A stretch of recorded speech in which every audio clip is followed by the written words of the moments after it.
ஆண்டுகளுக்கு முன் நம் பூமி கிரகத்தில் முதலாக பேசப்பட்ட மொழி தமிழ். ஆதி தமிழர்களையும் அவர்களின் வரலாறுகளையும் இன்றைய தலைமுறையினர் கோவில் சிற்பங்கள் மற்றும் கல்வெட்டுகள் மூலமே தெரிந்து கொள்ள முடிகிறது.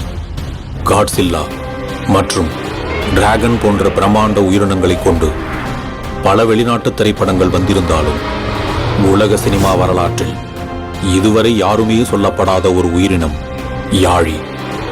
இது பண்டைய தமிழர்களோடு வாழ்ந்து வந்ததாக சொல்லப்படுகிறது. யாழியை பற்றி நற்றிணை, அகநானூறு போன்ற சங்க இலக்கியங்களிலும் கோவில் சிற்பங்களிலும் நம்மால் காண முடிகிறது. உலக சினிமாவில் முதல் முறையாக யாழியை மையமாக கொண்டு எடுக்கப்பட்ட திரைப்படம்தான் கஜானா.